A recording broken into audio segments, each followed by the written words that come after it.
how to fill out the USCIS Form I-485 or adjust status.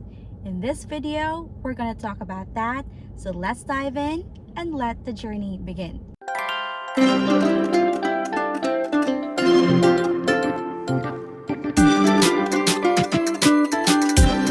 Hello everyone, good day from Central Florida, USA.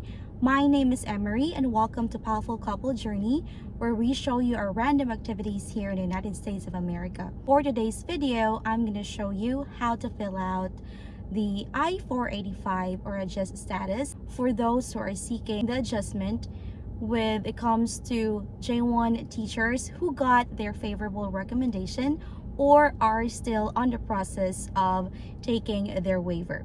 This is the part 4 series on the J1 waiver process through do-it-yourself. To start with, you have to make sure that the expiration date is not expired at the top, which is on the upper right, and you also have to start where it says start here. If you wanted to do this on a paper form, then you use black ink. The filing fee for this for 2024 is $1,440, and this is adjusted last April of 2024. If you have your A number, you can put it there. A number is an alien number, but if you don't have any because you didn't submit anything yet with the USCIS, then you just leave it blank. Make sure to fill the portion with the yellow highlights because that's your personal information, and that is where you have to put your legal name and all information that is stated on the blank. If this is an excess for you, then put NA for the blanks that is not applicable. This is how it looks like in your page 2. You can access this through uscis.gov. You can print and then also print the instructions with our PDF because they're going to give you lots of information regarding that. Since we are J1 teachers, you said yes if you have an SSA number or social security number, because we have that prior to teaching or when we are processing our papers the moment we landed here in the United States of America. And that is based on my experience. I am not an immigration lawyer. I'm just sharing my experiences with the immigration because I have successfully adjusted my status from a J1 non-immigrant visa holder now to a permanent green card holder here in the US. I am a J1 teacher from the Philippines, and this is my way of showing my fellow J1 teachers how I did it through DIY, because when I was scrolling on the YouTube or the internet, nobody's talking about this, and I promised to God that once I got my waiver, this is my way of helping you and showing my desire to help my fellow J1 teachers that has 212E rule to adjust their status as well with their US citizen spouse. This is how it's gonna look like on your next page. Again, this is all your forms. Read properly. You don't have to follow what I have because again, I am single when I came here and I don't have a lot of information that I have to put, so most likely you're gonna see there in my sample that I have put NA. When it comes to your situation, assess your situation, be strategic about it, and learn as you go. Just make sure you put NA if it is not applicable to you. This is going to be the page 4. If your US citizen spouse already filed the I-130 and together with the I-130A, then you're gonna have the I-130 receipt number and you can put it right there. But if not, then you can just put an A. But I do really encourage you to file your I-130 first because based on my experience, it took almost 2 years before I got them approved. This is gonna be the page 5, and if you have 2 employers, which means that you jump from one school to another, then you have to be honest in filling out this form because this is how they're gonna know that you are true to your statement, and by putting all your information that includes your employer or employers. Additional information about you on this page. Page 7 also talks about your current marriage. For those who are filing for their I-485, adjust status based on marrying a US citizen, then you have to put your information right here. So the moment you have your form, make sure you have the marriage license next to you. That way it's easier, or you could even remember the dates and all the information because it's so memorable. Also make sure that you have your spouse birth certificate, because there are certain questions right here or blanks that you have to fill out. If you have prior marriages, then put it here. For those that are separated or had a divorce, then that's where you have to put your information. But because we are single prior to our marriage, then it's easy for us. Most likely you're gonna put NA. Since we don't have kids yet, so in this part, we just put NA. Our biographic information, since I am Asian, then I tick the box Asian, and all other information that you could put here. If you are not part of any organization, all you have to do is to put NA.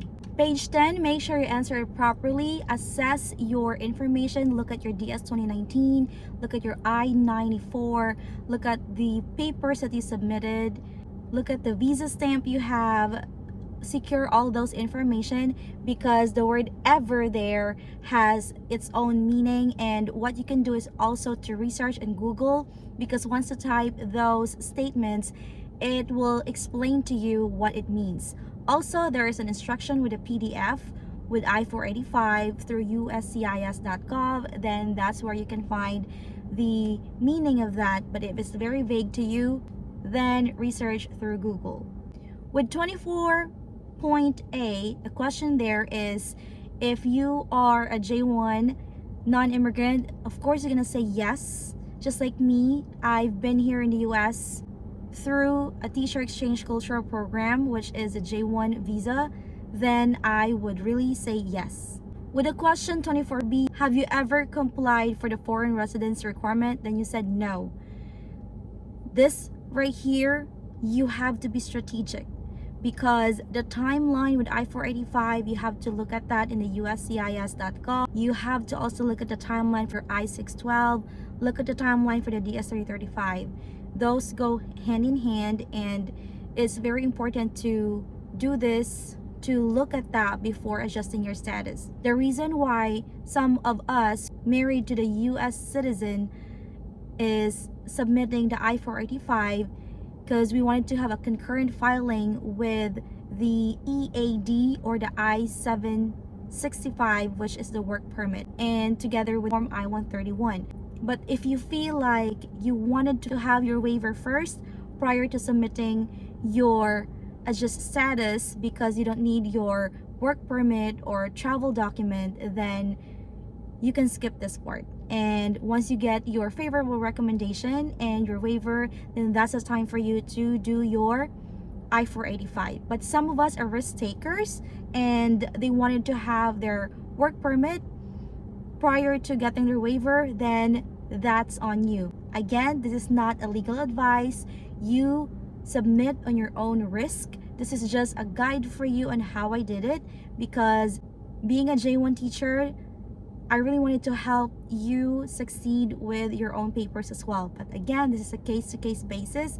Be strategic with whatever forms you have submitted to the USCIS and the Department of State, because every submission means you have to do the filing fees as well.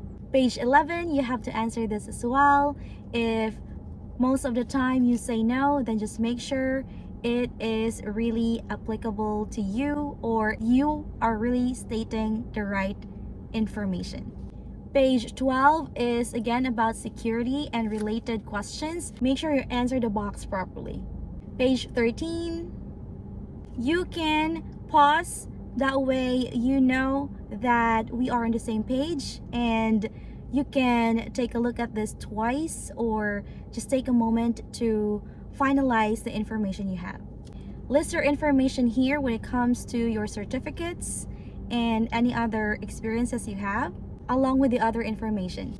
Page 15, you also have to answer this and making sure it is related to you. This is regarding your other information, making sure you have your correct phone numbers, and other information that is important in this field. Page 17 is very important because that's where the applicant's signature is needed. You need to use black ink. Page 18, if you have an interpreter or if you have anyone who help you with this. Page 19, if you have a preparer, but if you don't have, just put NA. Page 20, if you have additional information, but most likely for those who are single, who got married here in the US, and your spouse is single as well, then you just have to put NA, just like what I did. So that's how to fill out the form I-485. Again, this is just a guide for you. If you wanted to know more about this, just go to USCIS.gov, print the form I-485, and look at the PDF instruction. That way you can put evidences and any other information that is needed to file along with this form. Thank you so much, and I hope to see you in our next video. God bless everyone.